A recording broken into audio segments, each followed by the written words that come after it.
باب الاذان ہے، نمازوں کے لیے اذان دی جاتی ہے اور مسلمان معاشرے کی ایک پہچان بھی ہے اور اس میں اعلاء کلمت اللہ بھی ہے۔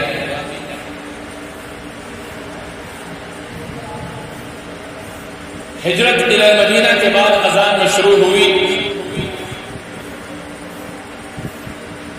تو اس اذان کی مشروعیت کا سبب کیا ہے؟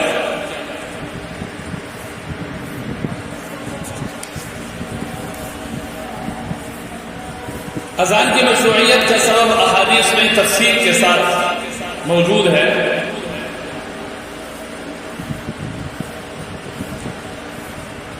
کہ ہجرت کے بعد یہ بات زیر غور آئی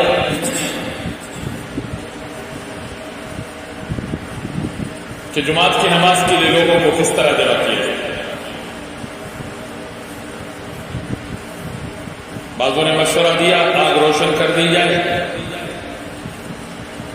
لوگ دیکھ کے آ جایا کریں گے کہ نماز کا وقت ہو گیا، لیکن یہ مجوس کا فعل تھا اس لیے رد ہو گیا۔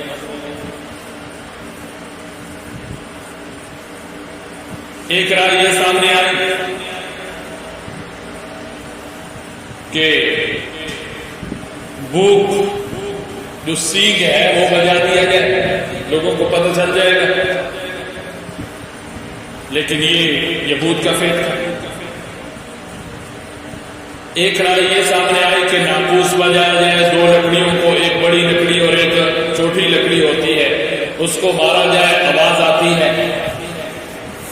یہ نصارہ کا فعل تھا، مردود ہو۔ بعض روایت سے معلوم ہوتا ہے کہ حضور نبی کریم صلی اللہ علیہ وسلم کا کچھ میلان ناقوس کی طرف ہونے لگا۔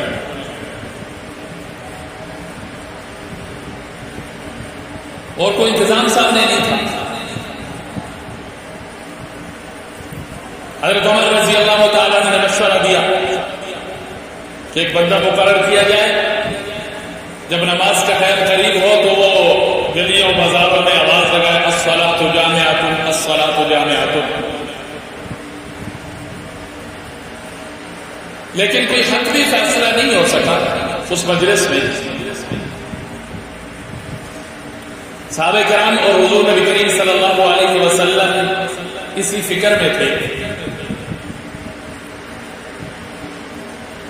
کہ آپ صلی اللہ علیہ وسلم ایک صحابی ہے عبداللہ ابن زید ابن عبد ربہ،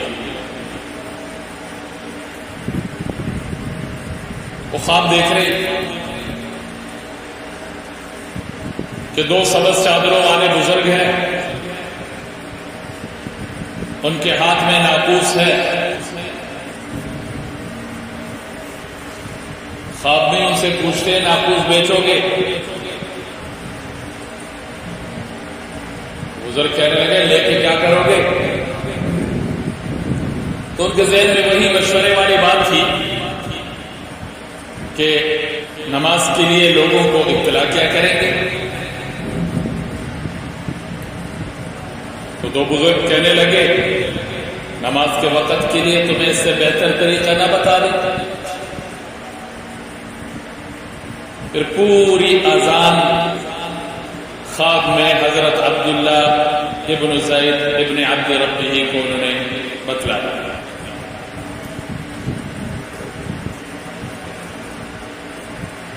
عبداللہ نے اپنا خواب حضور کو سنایا۔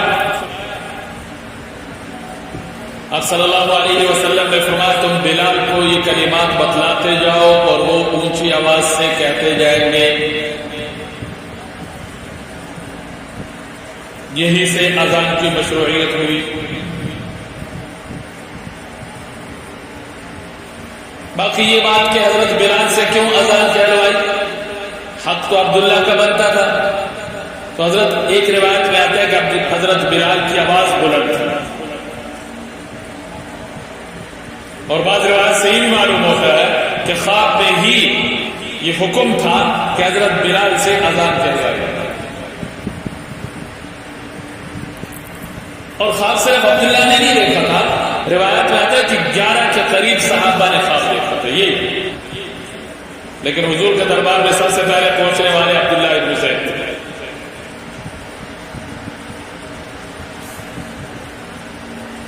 اذان بہت بڑے فضیلت والا ہے. حضور نبی کریم صلی اللہ علیہ وسلم نے مؤذنین کی بڑی فضیلت بیان فرمائی. المؤذنون اطول الناس اعناقا یوم القیامہ. لیکن یہاں پر ایک چھوٹا سا سوال بنتا ہے کہ باقی جتنے بھی احکام آئے ہیں خود حضور پر آئے، جبرائیل امین لے کر آتے رہے. اذان کی باری آئی تو حضور نے خواب کیوں نہیں دیکھا؟ حضور پر وحی کیوں نہیں آئی؟ حضرت جبرائیل ڈائریکٹ حضور کے پاس کیوں اذان کی کلمات نہیں لے کر آئے؟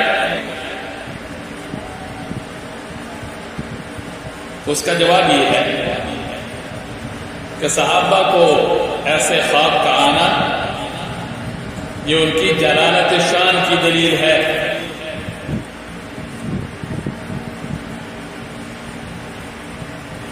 اس سے ان کا مقام معلوم ہوتا ہے کہ حضور کے صحبت کی وجہ سے صحابہ کے دل اتنے منور اور صاف ہو چکے ہیں کہ اللہ کا جو منشا ہے اس منشا الہی